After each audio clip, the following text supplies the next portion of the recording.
안녕하세요. 연불의 비밀노트입니다. 참 다사다난한 연말입니다. 참 답답한 주식시장의 정치 상황까지 혼란스러워지면서 걱정들이 많으실 텐데요. 이럴 때일수록 중심을 잡고 흔들리지 말아야겠습니다. 연불의 비밀노트가 도와드리겠습니다. 염승환 이사님과 함께하겠습니다. 이사님 어서 네, 오십시오. 안녕하세요.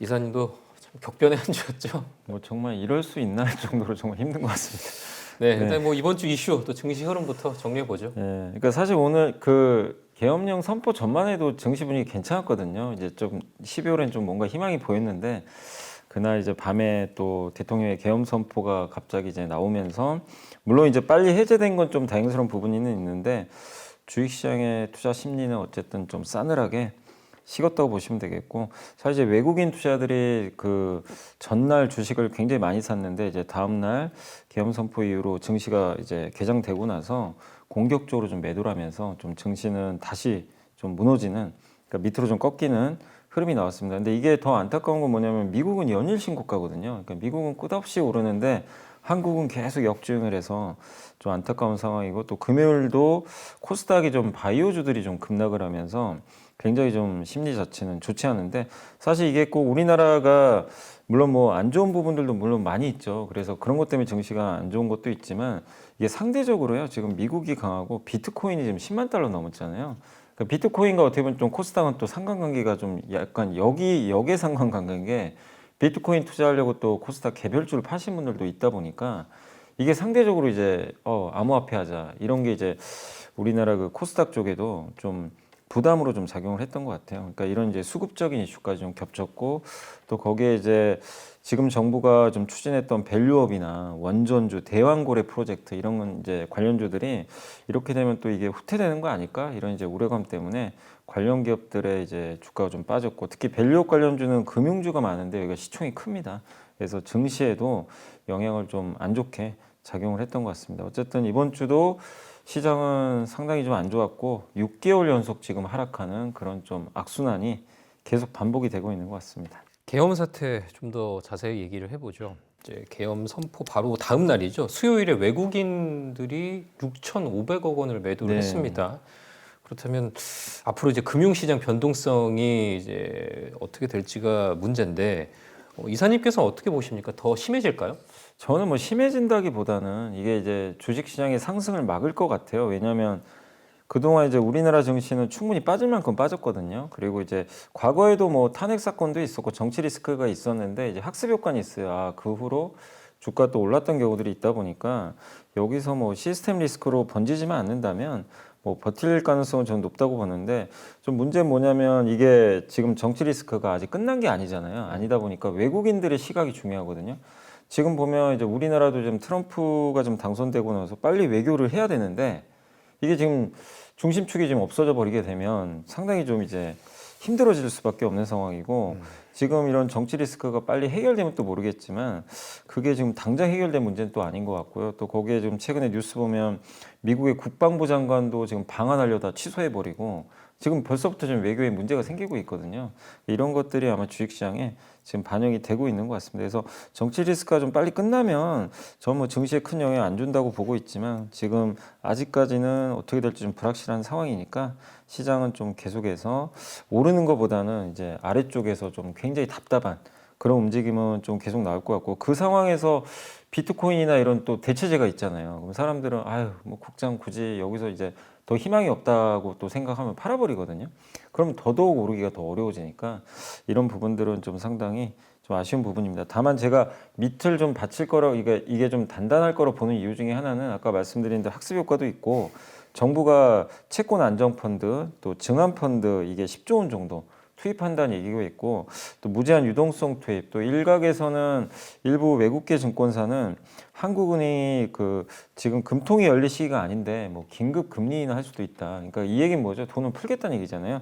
그런 정책은 좀 되긴 하고 있거든요. 그래서 하방은 좀 단단하겠지만 어쨌든 지금 주식시장이 위가 열리기는 좀 상당히 어려운 좀 그런 상황으로 좀 판단을 하고 있습니다.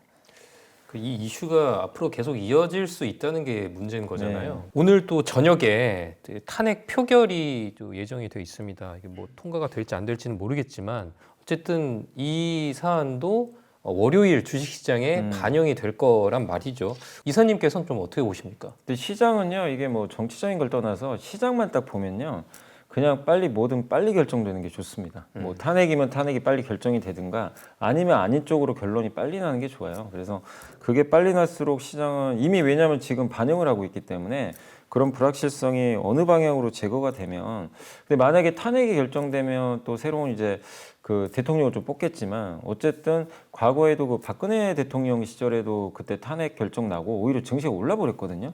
불확실성 이제 제고로 그런 또 사례가 한 번 있기 때문에 이번에도 저는 좀 오히려 만약에 그런 식으로 결론이 나면 좀 그 결론이 너무 또 늦게 나면 증시는 이거 안 좋은데 그냥 날 거면 빨리 나는 게 주식시장이 좀 오히려 우호적일 수 있다. 그리고 지금 뭐 기업도 마찬가지고 지금 사람들도 그래요. 예전에 그 박근혜 대통령 탄핵 당시에도 소비가 갑자기 얼어버렸어요. 왜냐면 사람들이 돈 안 씁니다. 어떤 상황이 펼쳐질지 모르니까.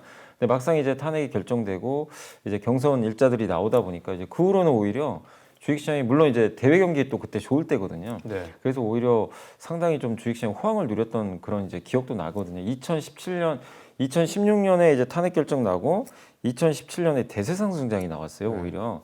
근데 물론 지금은 그때랑은 달라요. 지금 뭐 대외 경기가 안 좋기 때문에 우리나라가 다만 지금 우리나라 자영업 어렵죠. 또 대내 경기 정말 최악인 상태에서 이게 자꾸만 시간이 오래 걸리면 당연히 소비는 더 급감하고요. 기업들은 투자를 못 합니다. 네. 지금 기업들도 우리나라도 지금 트럼프에 맞서야죠. 네. 좀 내부적으로는 또 지금 아직 예산도 제대로 확정이 안 되는데 뭔가 법들이나 예산이 빨리 이게 재정비가 돼서 기업들한테 또 들어가야 되거든요. 근데 그런 게 안 되면 기업들이 그냥 올스톱 하는 거죠. 네. 그리고 아시겠지만 뭐 이번 주에도 파업이 있었잖아요. 뭐 철도 파업, 네. 현대차 갑자기 생산을 중단하고 이런 일이 또 갑자기 계엄 선포 이후로 발생을 하면 이게 뭐 어떻게 지금 이제 국내 경제는 사실상 이제 버팀목이 좀 없어지는 상황이 되니까. 좀 하나만 더 네. 여쭤볼게요. 금투세는 어떻게 됩니까? 지금 국회에서 완전히 이거 폐지해야 되는데 네.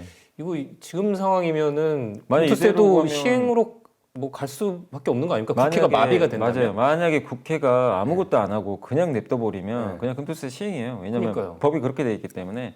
근데 아마 금투세는 이제 폐지하기로 어느 정도 합의는 했기 때문에 아마 민주당 주도 하에서 뭐 임시국회 열어서 뭐 처리할 가능성이 있고, 제가 알기로도 예전에요.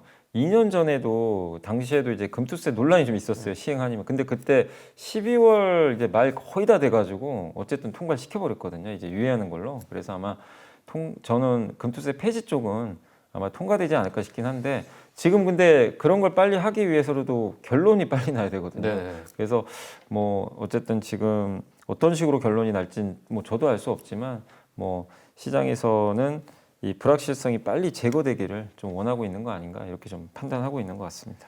그 환율 얘기도 잠깐 할게요. 그 환율도 이제 한때 이제 1,440원까지 오르면서 상당히 불안한 모습을 보였는데, 그렇다면 뭐 하지만 한국은행에서 뭐 유동성을 많이 풀겠다라는 얘기를 하면 어느 정도 그래도 잡힐 것 같기도 하고 뭐 그렇단 말이죠. 네. 환율은 앞으로 어떻게 보십니까? 일단 이제 이게 대외 신인도에 타격을 입을 수가 있잖아요. 그래서 환율이 지금 1,400원 넘었는데 당분간 이게 조금 이제 이 1,400원 이상의 환율은 좀 유지될 가능성이 높고요. 이걸 이끄는 게 또 외국인이죠. 외국인이 팔고 있어서. 다만 어느 시점에서는 1,400원 이하로 내려올 수밖에 없는 게, 결국 이 정치 리스크는 영원히 이어지는 게 아니에요. 어느 시점에서 해결이 되니까 그런 걸 반영한다면 또 시간이 지나면 당연히 환율은 떨어질 가능성이 높고, 또 다행스러운 건 뭐냐면 국제 신용 평가사들이 바로 얘기를 해줬어요.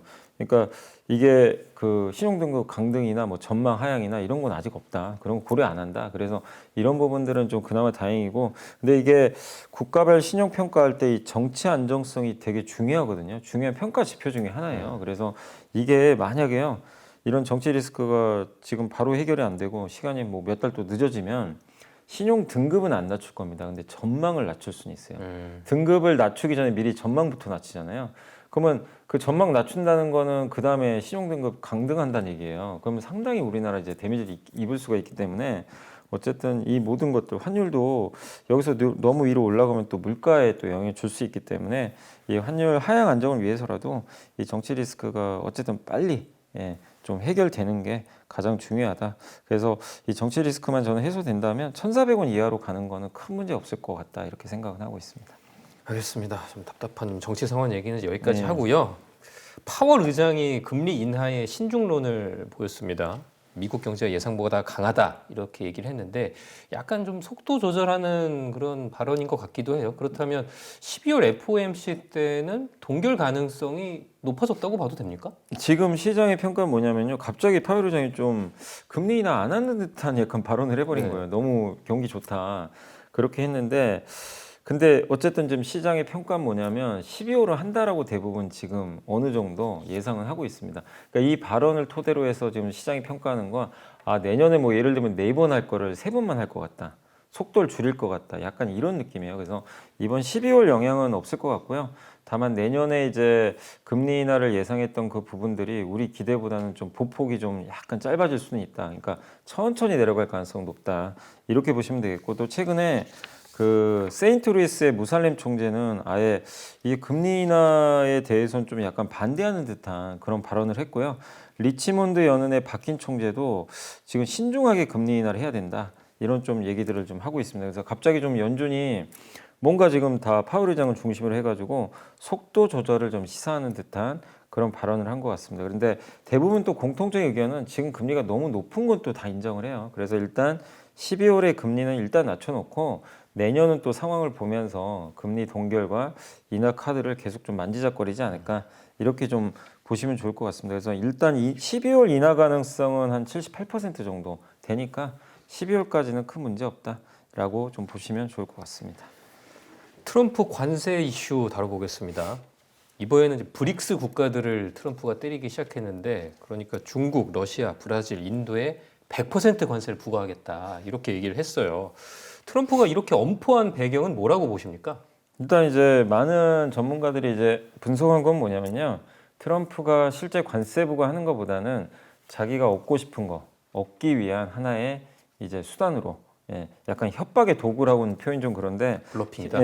그럴 가능성이 높다고 좀 분석을 하고 있어요. 왜냐하면 브릭스 같은 경우 이제 중국이 있고 인도가 있고 러시아가 있잖아요. 브라질이 있거든요. 이 네 개가 제일 큰 축인데 그래서 우리가 이제 브릭스라 그러잖아요.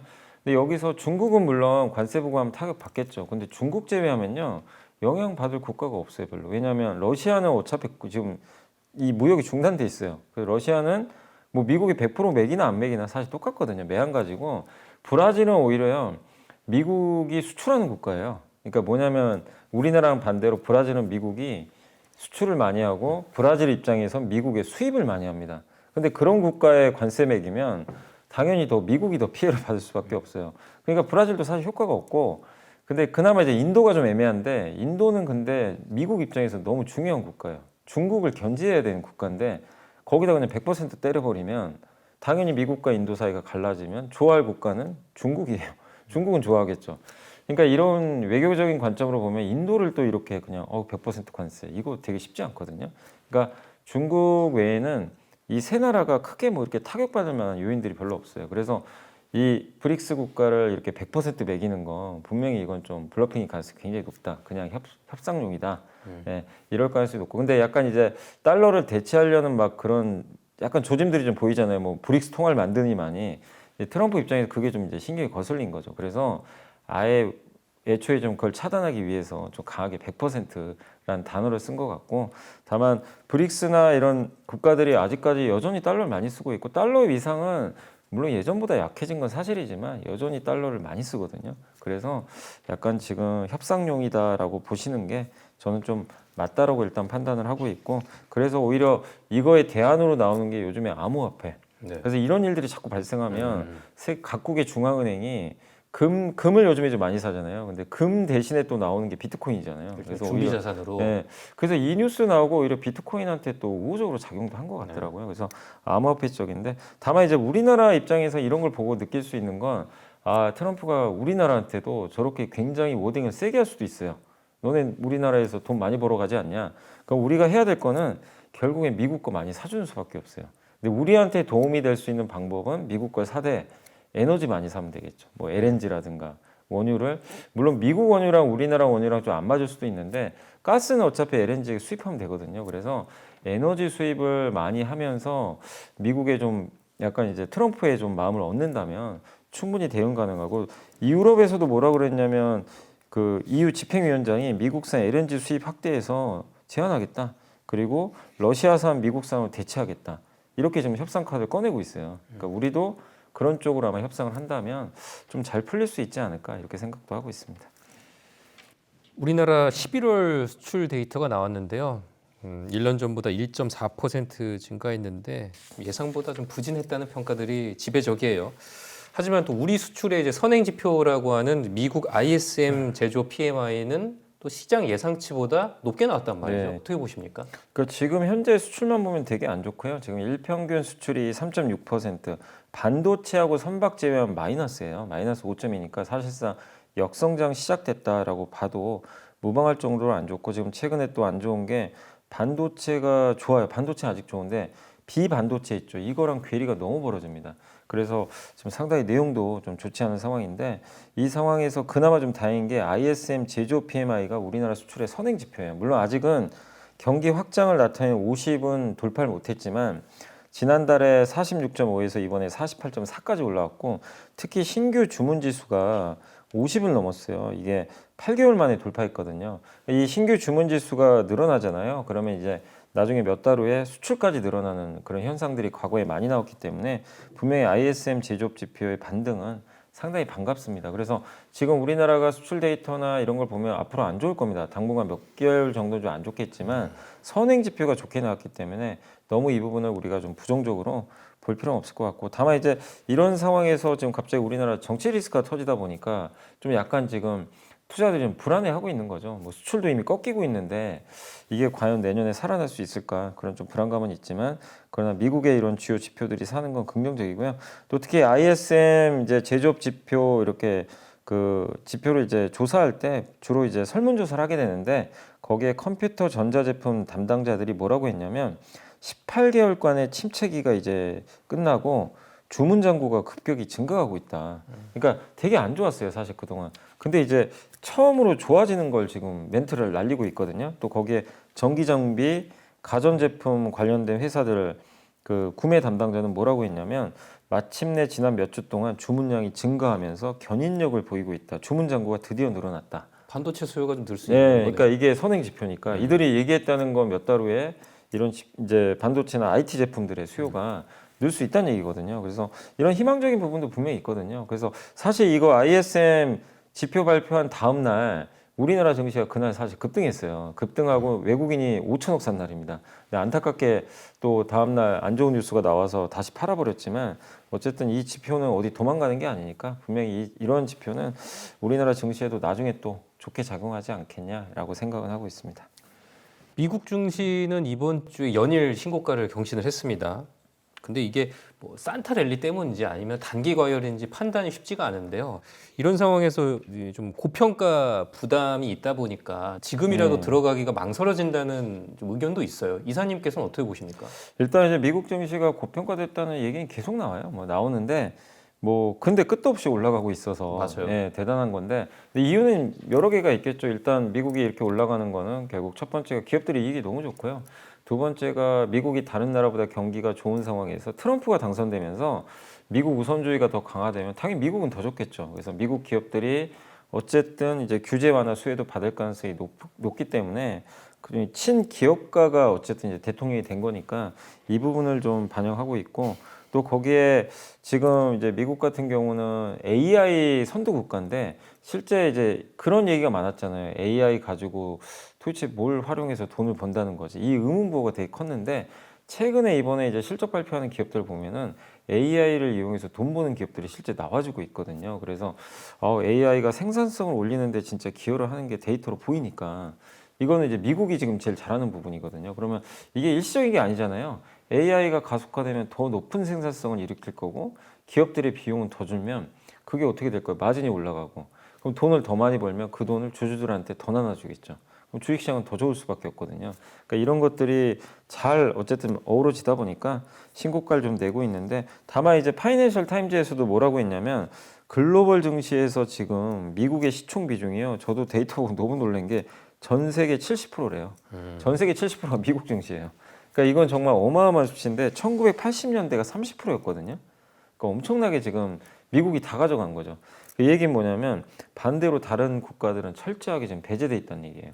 우리도 마찬가지지만 그래서 이렇게 쏠림 현상이 너무 과도하면 다시 좁히려고 하거든요. 그래서 언제든지 또 주식시장은 이 좁히는 구간이 나올 수 있기 때문에 저도 말씀드리고 싶은 건 미국 좋은 거는 당연하고 또 지금도 좋지만 뒤늦게 들어가서 이렇게 너무 높은 가격에 또 투자하면 고생을 굉장히 또 크게 할 수도 있어요. 그래서 지금은 투자를 하시더라도 적립식으로 하시는 건 좋아요. 뭐 매달 내가 얼마씩 사겠다 이런 상관없는데 지금 내가 한 번에 뭐 거치식으로 많이 사겠다 이건 상당히 저는 좀 위험하다고 생각합니다. 그리고 1월 그 20일 날 취임하잖아요.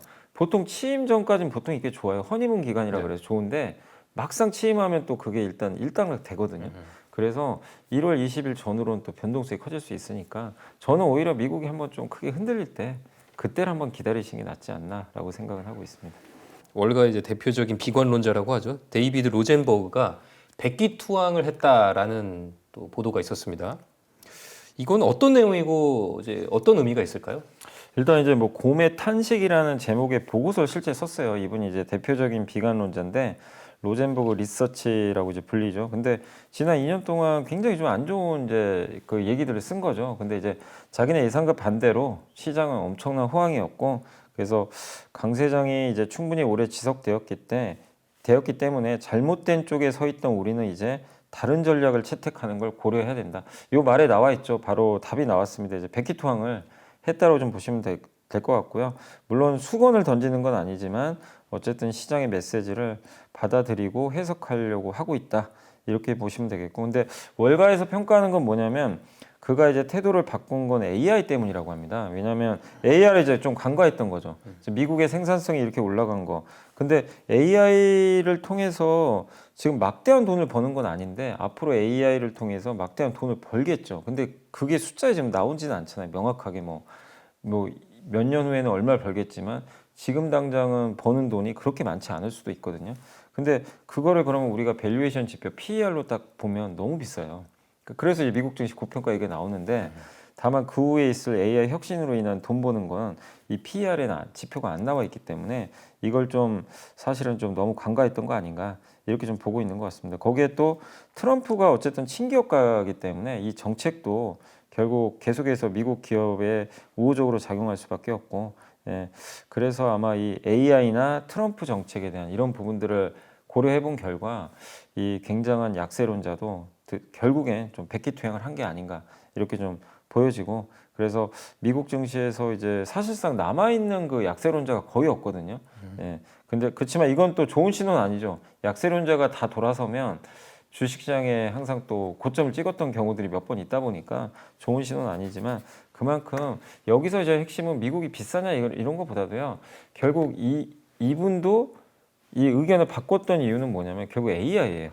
AI에 대한 혁신을 너무 간과했던 거예요. 그만큼 AI가 바꾸는 미래가 우리가 생각하는 거랑 실제 바뀌는 거랑 굉장히 아직도 간극이 있거든요. 그래서 여러분들도 AI에 대해서 꾸준하게 좀 공부를 해볼 필요는 있는 그런 의미가 있는 보고서가 아니었나라고 생각은 하고 있습니다. 알겠습니다. 이번 주 외국인과 기관, 개인들 매수 종목 그리고 상승한 업종까지 정리해 볼까요? 먼저 이번 주 외국인들이 많이 매수한 주식 10개 종목을 살펴보겠습니다.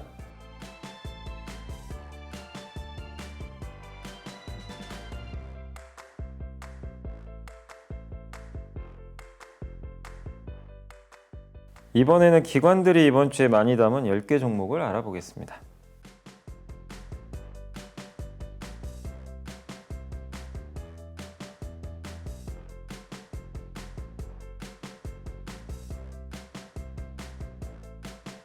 이번에는 개인들이 이번 주에 가장 많이 산 주식 10개 종목을 살펴보겠습니다.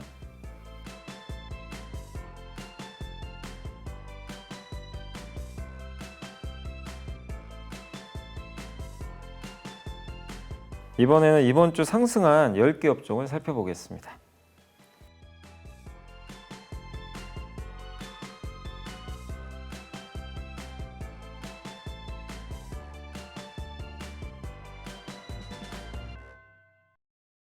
이사님, 이렇게 상승한 업종 중에 더 좋은 흐름이 이어질 수 있는 분야 어디입니까? 일단 그 지금 이번 주에 물론 가상화폐가 정말 좋았거든요. 이제 우리나라에도 가상화폐 테마주가 일부 있죠. 그래서 이 가상화폐 쪽이 지금 쉽게 꺾일 분위기는 아닌 것 같거든요. 그래서 다음 주도 조금은 더 이어질 가능성이 좀 높은 것 같고, 그 다음에 이번 주에 그 인터넷 대표주들이 좀 올랐어요. 특히 이제 네이버라든가 카카오 같은 기업들이 올랐는데, 특히 네이버 같은 경우도 내년에 AI에 대한 기대감이 크니까 아마 연말까지는 좀 좋은 주가 흐름이 좀 나올 것 같아서 관심을 좀 가져보시면 더 좋을 것 같고요.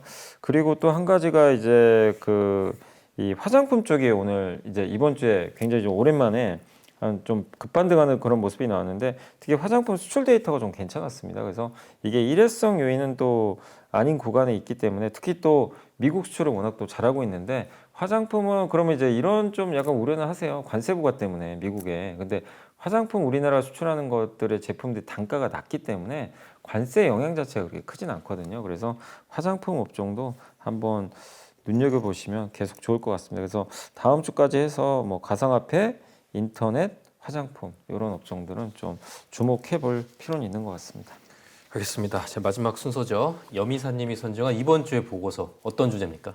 네, 안 그래도 이제 인터넷 게임 관련된 이제 보고서인데, 하나투자증권의 김소혜 연구원님이 AI 수익화 숫자가 한 번 더 확인되기 전에 매수 기회, 이런 이제 내용의 보고서고요. 인터넷 기업들의 이제 광고와 전자상거래 실적에 대한 그 그러니까 더 올릴 수 있는 그런 실적 요인이 많다, 이렇게 판단을 하고 있고, 4분기 실적부터 이를 아마 반영해서 실적을 상향 조정될 것으로 좀 예상을 했습니다. 특히 네이버와 더존비존이라는 회사가 3분기 실적에서 AI 수익화 효과를 좀 보여줬는데, 이게 4분기까지 더 이어질 것 같다, 이렇게 언급을 했고요.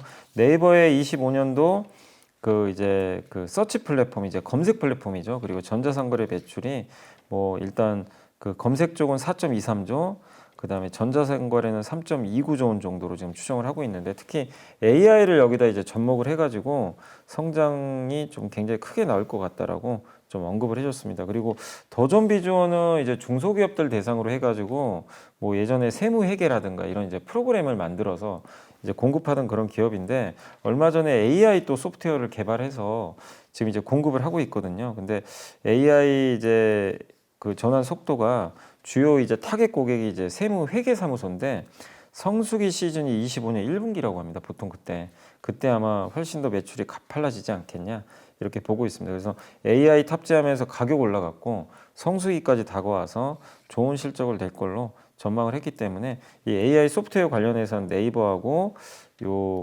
더존비주얼을 좀 주목하시면 되겠고, 또 게임주 같은 경우는 지금 이제 NC소프트가 희망퇴직 관련해서 일회성 요인으로 적자는 나오겠지만 4분기에, 내년엔 역으로 인건비가 이제 슬림화되거든요.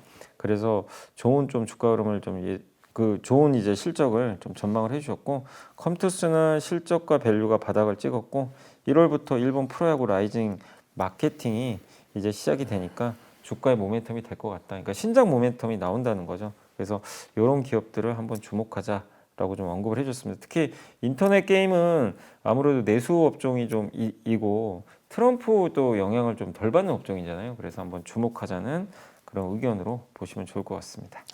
네, 이제 이번 주의 보고서까지 살펴봤고요. 저희는 내일 2부에서 다시 찾아뵙겠습니다. 이거 굉장히 좋은 뉴스예요. 사실 왜냐하면 6개월이나 앞당긴다는 거는 이제 뭐든 빨리 반영하면 되게 좋거든요. 근데 HBM4가 들어가고, 이 HBM4는 뭐냐면 HBM3보다 훨씬 탑재 용량이 많아요. 그럼 삼성이나 하이닉스는 훨씬 좋은 거죠. 근데 이게